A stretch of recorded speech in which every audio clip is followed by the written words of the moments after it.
ये कहानी 15 साल की मेलिसा नाम की सीधी सादी लड़की के ऊपर आधारित है, जिसके वजह से सब लोग उसका फायदा उठाते हैं। और इन सब चीजों से परेशान होने के बाद मेलिसा जानबूझ के सब लोगों के साथ घबाघब करती है। आगे मेलिसा की लाइफ में क्या होगा वो हम आज की इस एक्सप्लेनेशन में देखने वाले हैं। मैं आज जिस मूवी को एक्सप्लेन करने वाला हूँ, इस मूवी का नाम है मेलिसा पी और ये मूवी 2005 में रिलीज हुई थी। मूवी के स्टार्टिंग सीन में हम 15 साल की मेलिसा नाम की लड़की को देखते हैं। वो घर में अपनी मॉम और अपनी ग्रैंड मदर के साथ रहती थी। उसकी ग्रैंड मदर एक सिगरेट एडिक्ट है, जिसकी वजह से उसकी ज्यादातर तबियत खराब रहती है। लेकिन मेलिसा अपनी मॉम से ज्यादा अपनी ग्रैंड मदर से क्लोज थी। एक दिन मेलिसा खुद को छू रही थी, तभी उसकी मॉम वहाँ आ जाती है और वो रुक जाती है। उसके बाद मेलिसा अपने फ्रेंड के साथ डैनियल नाम के लड़के की पार्टी में जाती है, जो मेलिसा का क्लासमेट था। आज मेलिसा बहुत ज्यादा खुश थी क्योंकि वो काफी समय से डैनियल को लाइक करती थी, पर डैनियल कभी भी मेलिसा पे ध्यान नहीं देता था। उसके बाद मेलिसा पानी के पास जाती है और कोई उसे वहाँ धक्का दे देता है, जिसके कारण वो डूबने लगती है। उसके बाद डैनियल वहाँ जाके उसे बचाता है और उसके बाद वो मेलिसा को अपने पीछे वाले गार्डन में ले जाता है और उससे बोलता है कि मैं तुम्हें स्विमिंग सिखाऊंगा, पर तुम्हें हर रोज यहाँ पे अकेले आना होगा। उसके बाद वो मेलिसा के करीब आने लगता है, लेकिन मेलिसा उसे मना नहीं करती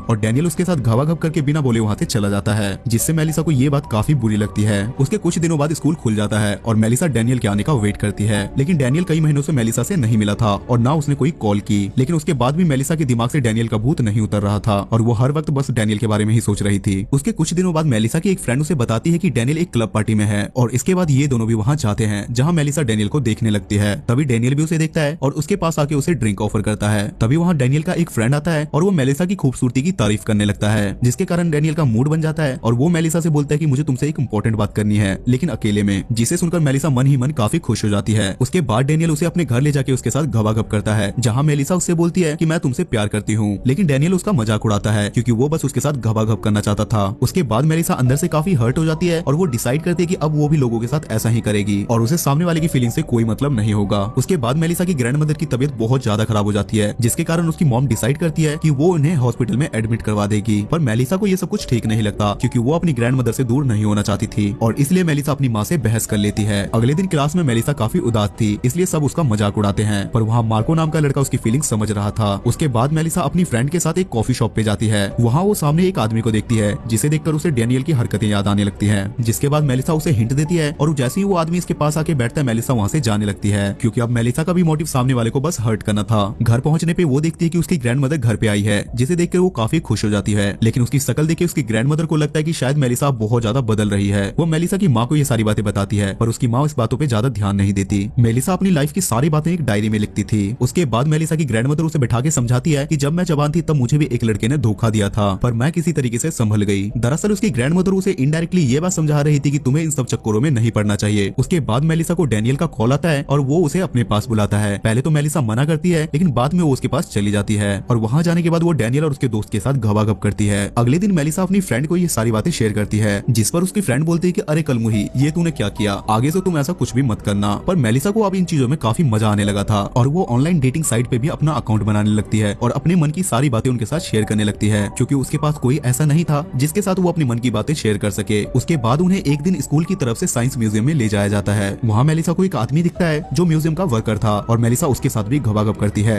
मेलिसा अपनी लाइफ की सारी बातें, यहाँ तक कि घबाघब वाली बातें भी अपनी डायरी में लिखती थी। अगले दिन मेलिसा जब स्कूल जाती है तो वो देखती है कि उसके स्कूल के बच्चे उसकी पर्सनल डायरी पढ़ रहे हैं, जिसके बाद वो अपनी फ्रेंड पे काफी गुस्सा होती है क्योंकि उसे अपनी फ्रेंड पे शक था। उसके बाद घर जाते टाइम वो अपनी ग्रैंड मदर को किसी और आदमी के साथ देखती है, जिसे देख के वो काफी खुश हो जाती है और अंदर ही अंदर फील करती है कि काश मेरे पास भी कोई ऐसा होता जो मुझे प्यार करता। अगले दिन मेलिसा की फ्रेंड उससे माफी मांगती है, पर मेलिसा इग्नोर कर देती है। तभी मार्को नाम का लड़का उसके पास उससे बात करने के लिए आता है। दरअसल मार्को मेलिसा को बहुत समय से पसंद करता था, लेकिन उसकी इतनी हिम्मत नहीं हुई कि वो मेलिसा को सब कुछ बता सके। तभी मेलिसा को डैनियल के फ्रेंड की कॉल आती है और वो उसे मिलने के लिए बुलाता है। जब मेलिसा उससे मिलने के लिए जाती है तो वो उसका आंख बंद करके उसे बेसमेंट में ले जाता है, जहाँ मेलिसा उसके सारे दोस्तों के साथ घबाघब करती है। इधर मेलिसा की माँ मेलिसा के कमरे में जाती है जहाँ मेलिसा नहीं थी और वहाँ उन्हें मेलिसा की डायरी मिलती है, जिसे पढ़ने के बाद उन्हें मेलिसा के बारे में सब कुछ पता चल जाता है। जिसके बाद वो मेलिसा को कॉल करती है, लेकिन मेलिसा कॉल नहीं उठाती क्योंकि वो घबाघब करने में बिजी थी। मेलिसा की माँ उसकी ग्रैंड मदर को ये बताने के लिए हॉस्पिटल जाती है, जहाँ जाने पे उसे पता चलता है कि मेलिसा की ग्रैंड माँ की डेथ हो चुकी है, जिसे सुनकर वो काफी रोने लगती है। जब मेलिसा वापस आती है तो उसकी माँ उससे उसके डायरी के बारे में पूछती है, जिस पर मेलिसा बोलती है कि हाँ वो सारी बातें सच है। जिसके बाद मेलिसा की माँ काफी रोने लगती है और उससे माफी मांगती है और बोलती है कि मुझे तुम्हारा और भी अच्छी तरीके से ख्याल रखना चाहिए था। मेलिसा को भी अब खुद में काफी गिल्ट फील होता है और खुद को बदलने का डिसाइड करती है और अब वो अपनी माँ से सारी बातें शेयर करने लगती है। कुछ समय बीतने के बाद मेलिसा पहले की तरह नॉर्मल हो जाती है और स्कूल जाने से पहले वो अपनी फ्रेंड मानू के घर जाती है और उससे माफी मांगती है और उसी के साथ स्कूल जाने लगती है। स्कूल जाने पे वो देखती है कि डैनियल अपने फ्रेंड के साथ लड़ने लगता है, क्योंकि डैनियल के दोस्त ने बिना उसको बताए डैनियल के साथ सारे लड़कों के साथ घबाघब किया। तभी डैनियल मेलिसा को देखता है और उसे रोकने की कोशिश करता है, पर इस बार मेलिसा को घंटा कोई फर्क नहीं पड़ता। तब वो फाइनल रिजल्ट चेक करने के लिए जाती है, जहाँ उसे पता चलता है कि मार्को नाम का लड़का फेल हो गया है। तभी मार्को भी उसके पीछे आता है और वो मेलिसा से अपने दिल की सारी बातें शेयर कर देता है और बोलता है कि अब मैं आर्ट क्लास ज्वाइन करूंगा। उसके बाद वो मेलिसा की ड्राइंग दिखाता है, जिसे देख के मेलिसा काफी खुश हो जाती है और जाने से पहले मार्को उसकी एक स्केच बनाता है। उसके बाद दोबारा वहाँ डैनियल आता है और वो मेलिसा को अपने घर की एक छोटी सी पार्टी पर इनवाइट करता है। पहले मेलिसा उसे मना करती है, देन बाद में वो मान जाती है। पार्टी में पहुंचने के कुछ देर बाद मेलिसा पानी में कूदने लगती है, पर सब लोग उसे रोकने की कोशिश करते हैं, लेकिन मेलिसा नहीं मानती और पानी में कूद जाती है। लेकिन हम भी बस मेलिसा को तैरते हुए देखते हैं। उसके बाद सीन स्विच होता है और हम मेलिसा को उसकी माँ के साथ देखते हैं। अब वो अपनी माँ के साथ काफी अच्छी तरीके से घुल मिल के रहने लगी थी।